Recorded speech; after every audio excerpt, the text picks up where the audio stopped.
Izzeldin Abuelaish captured widespread sympathy in Israel, and he lost 3 daughters and a niece in an Israeli strike during the 2009 war in the Gaza Strip.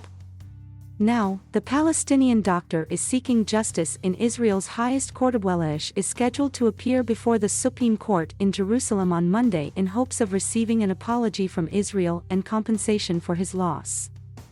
The Harvard-educated doctor, a widower who moved to Canada after the tragedy, says he is hopeful that he will prevail.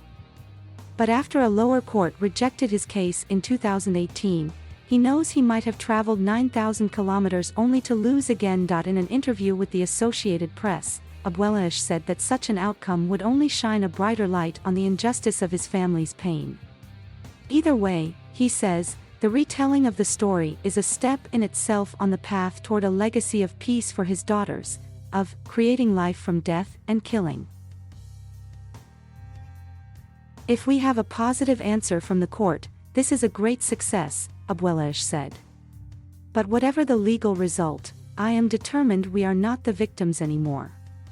Abuelaish, 66, was an obstetrician and peace activist well known in Israel even before the tragedy. He had worked in an Israeli hospital while living in Gaza. And during the war, launched to end Hamas rocket fire on Israeli border towns, he often gave updates to Israeli media in fluent Hebrew. But on January 16, 2009, live television broadcast a nightmarish, real-time report from Abuelaish to Israelis watching Channel 10 for news about the war. "My daughters have been killed," he sobbed into a phone. A journalist listened at the other end of the line as the audio aired live. The blast from the Israeli strike took the lives of his daughters Aya, 14, Besson, 21, and Meyer, 15, as well as his niece Noor, 17. Footage from the scene shows Abuelaish directing the evacuation of another daughter, Shava, 17, who was severely wounded but survived. For 13 years, Abuelaish has battled in Israeli courts and the public arena to deliver justice to his family for what he says was a terrible mistake by the Israeli army. The government says the law shields the military from liability for wartime actions. In 2018, a lower court sided with the army. Abuelaish's appeal to that ruling had been delayed by the coronavirus pandemic until Monday. There have been bright spots, Abuelaish said. 2 weeks ago, he learned that an expectant Israeli mother had read of his journey and decided to name her baby Aya, after his own daughter. Abuelaish says he'll meet the girl, now 8 years old, and her family over the weekend. "I am so moved," he said, reading from the letter a few days before leaving his home in Toronto for Israel this week. "I didn't know what to do, what to say." That's rare for the widower and father of 5 surviving children, who has spoken around the world about the need for facts, truth, and equality, and the cost of hate and war. He's been clear about what he wants to make of his daughter's legacy. His book is titled, in part, "I Shall Not Hate." Abuelaish's presence in Israel is an accomplishment in itself. Few Gazans are allowed to enter the country, and the success of his cooperation with friends and colleagues in Israel is even rarer.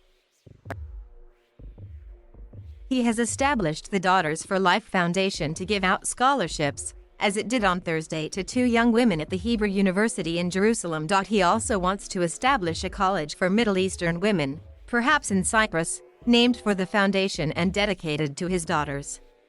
On Wednesday in Jerusalem, he lobbied members of the Knesset to support that project. "My daughters' names now are written on their graves, in the stone," Abuelaish told reporters outside Israel's parliament. "I want to see their names written on an institution that spreads light and hope and wisdom to young women." He hopes for the validation of Israel's High Court on Monday, but the legal outlook is difficult, one expert said. The Supreme Court will consider whether the lower court's finding was correct under Israel's tort law.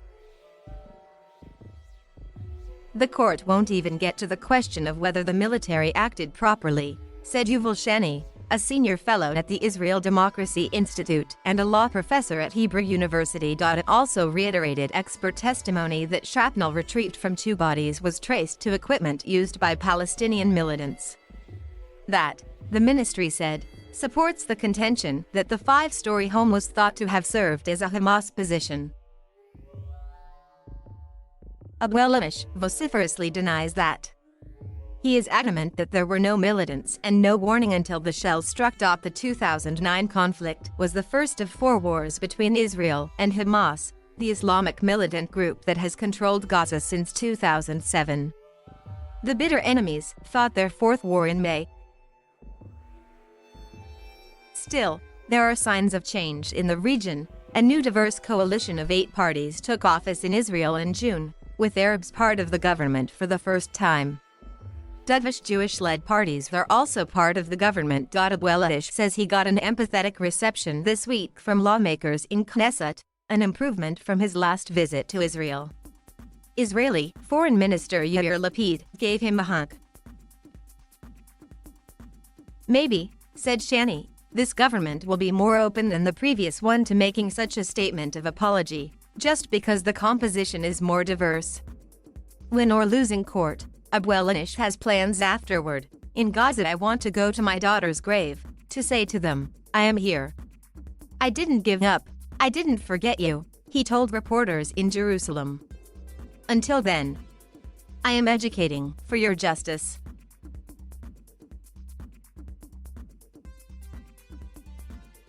Thank you for watching. Please subscribe.